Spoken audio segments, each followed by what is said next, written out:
అధ్యక్ష, తెలంగాణ రాష్ట్ర ఏర్పాటు అనంతర కాలంలో దేశంలోనే అత్యంత వేగంగా పట్టణీకరణ చెందిన రాష్ట్రంగా తెలంగాణ ముందంజలో ఉంది. గౌరవ ముఖ్యమంత్రి కేసీఆర్ గారి ప్రభుత్వ దార్శనికతతో తీసుకుంటున్న అభివృద్ధి కార్యక్రమాలు, తద్వారా సంపద సృష్టి జరిగి పెట్టుబడులు పెరగడం, ప్రజా జీవితాల్లో గుణాత్మక మార్పులు చోటు చేసుకొని పట్టణాల అభివృద్ధికి దోహదపడుతున్నవి. 24 గంటల నిరంతరాయ విద్యుత్తు, తాగునీరు, సాగునీటి రంగాల అభివృద్ధి, వ్యవసాయ అభివృద్ధి ద్వారా గ్రామాల్లో ఆర్థిక వ్యవస్థల బలోపేతం, ఉపాధి కల్పన, టీఎస్ ఐపాస్ తదితర కార్యక్రమాల ద్వారా తెలంగాణ పట్టణీకరణ 42.6% చేరుకుంది. దేశ సగటు పట్టణ జనాభా కేవలం 31.2% మాత్రమే. పౌరులకి నాణ్యమైన పౌర సేవలు అందించే ఉద్దేశంతో పట్టణ ప్రజల జీవితాన్ని మరింత సౌకర్యవంతం చేసే దిశగా తెలంగాణ ఏర్పడిన గత 6 సంవత్సరాలుగా అనేక పాలనా సంస్కరణలను ప్రభుత్వం చేపట్టింది. పెరుగుతున్న పట్టణీకరణను దృష్ట్యా 74 కొత్త మున్సిపాలిటీలు, 7 కొత్త మున్సిపల్ కార్పొరేషన్లను ప్రభుత్వం ఏర్పాటు చేసింది.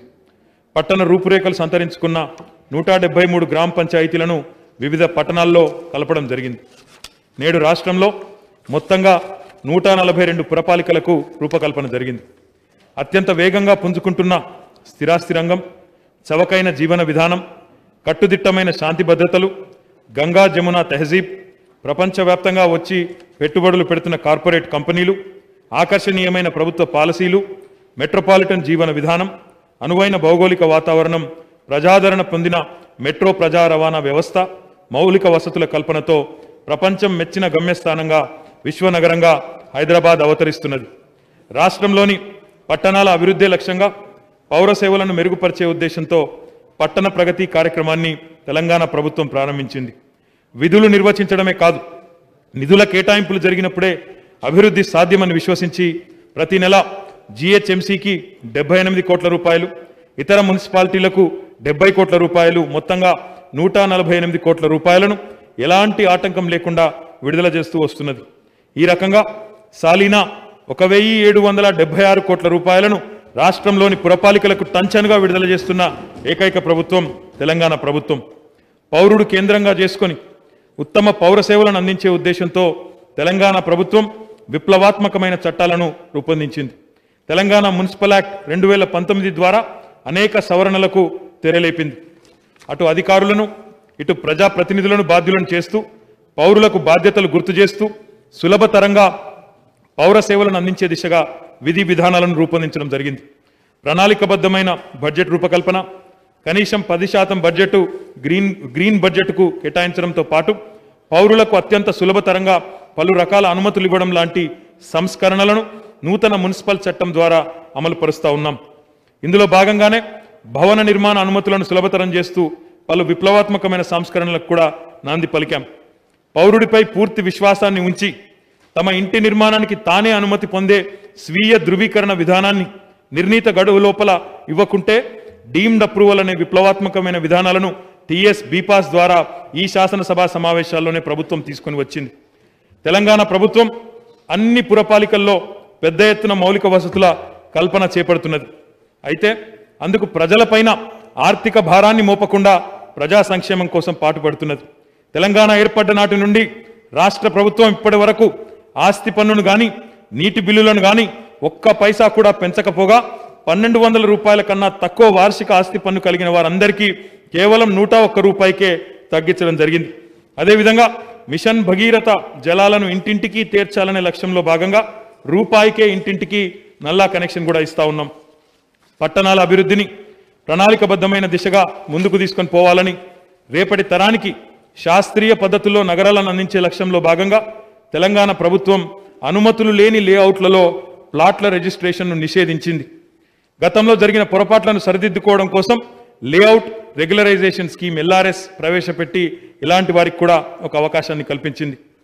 పురపాలక పట్టణాల అభివృద్ధికి అవసరమైన చట్టాలతో పాటు వివిధ ప్రత్యేక సంస్థలను, స్పెషల్ పర్పస్ వెహికల్స్ని ఏర్పాటు చేసింది.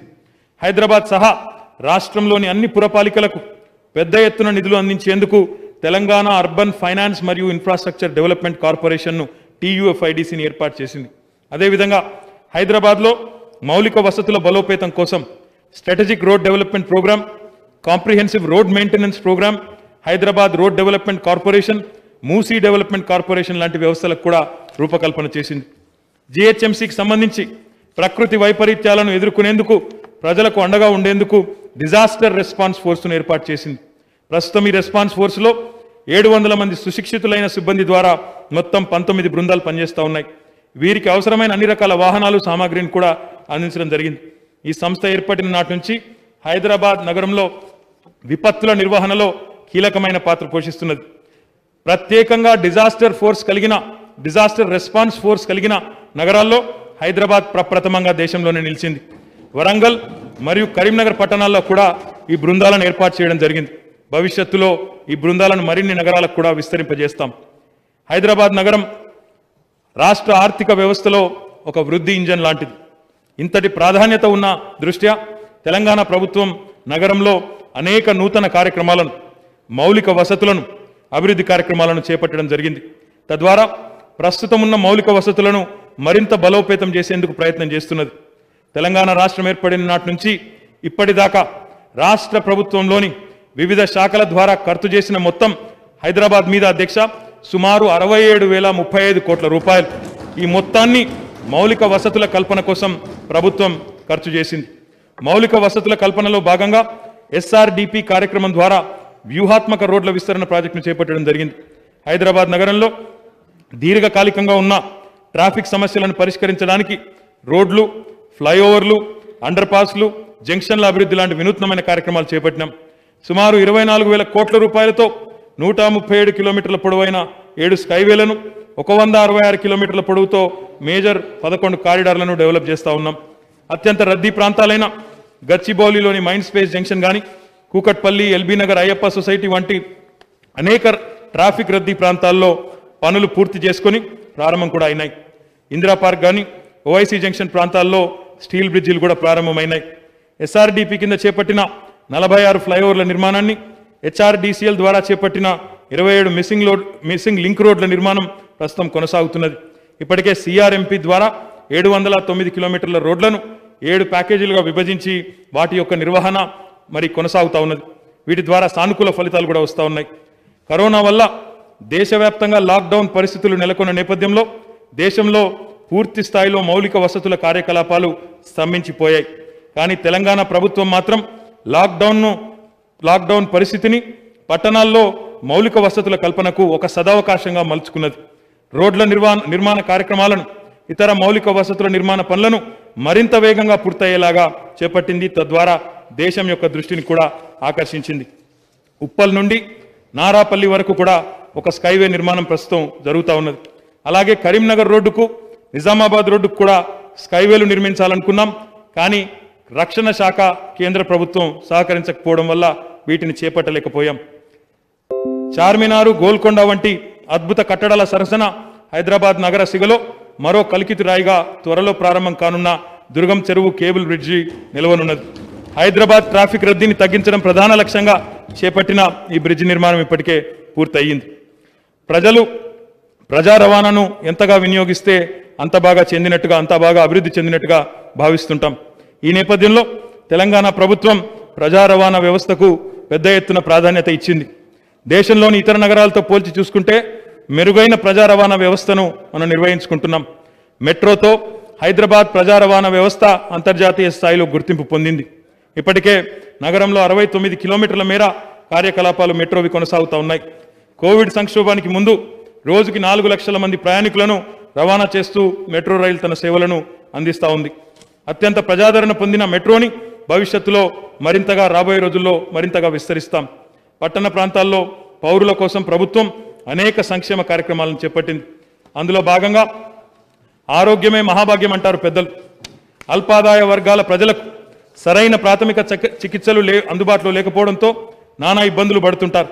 దీన్ని దృష్టిలో పెట్టుకునే బస్తీలో నిరుపేదలకు నాణ్యమైన వైద్య సేవలు అందించాలని బస్తీల్లో 198 బస్తీ దవాఖానాలను ఏర్పాటు చేసింది తెలంగాణ ప్రభుత్వం.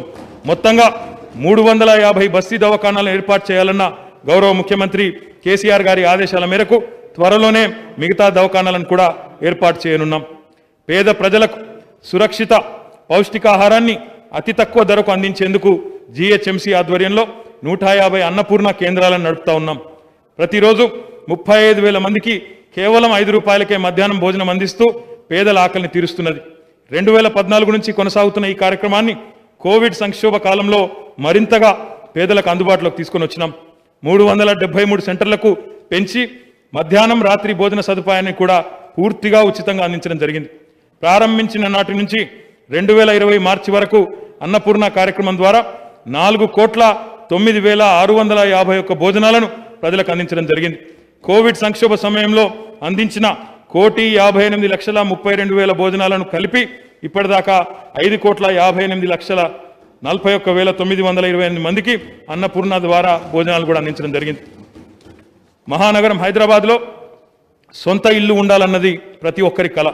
అటువంటి కలను నిజం చేయడానికి రాష్ట్ర ప్రభుత్వం సాహసోపేతమైన నిర్ణయం తీసుకున్నది. తద్వారా ఒక్క హైదరాబాద్లోనే 109 చోట్ల చేపట్టిన 1,00,000 డబుల్ బెడ్రూమ్ ఇళ్ల నిర్మాణం అతి త్వరలో పూర్తి కాబోతున్నాయి.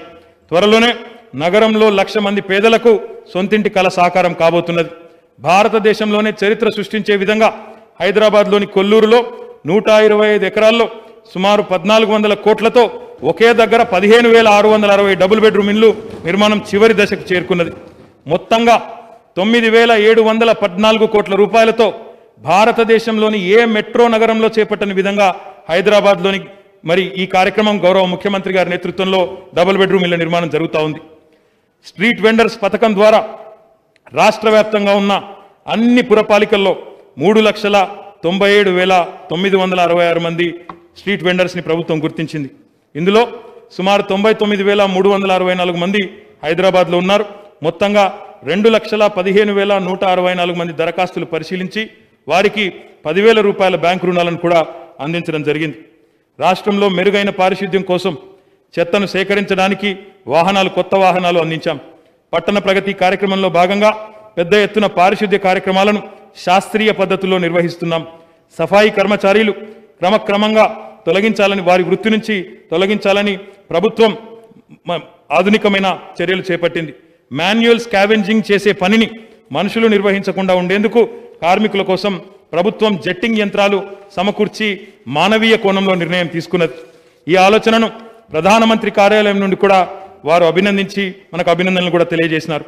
రాష్ట్ర వ్యాప్తంగా పనిచేస్తున్న పారిశుద్ధ్య కార్మికులకు కనీస వేతనాలు అందించాలని ప్రభుత్వం చర్యలు తీసుకొని ఇందులో భాగంగా జిహెచ్ఎంసీలో పనిచేసే పారిశుద్ధ్య కార్మికులకు 14,000 రూపాయలు, ఇతర మున్సిపాలిటీల్లో పనిచేసే వారికి 12,500 రూపాయల చొప్పున నెలసరి వేతనాలు ప్రతి నెల 1వ తారీఖున ఇస్తా ఉన్నాం.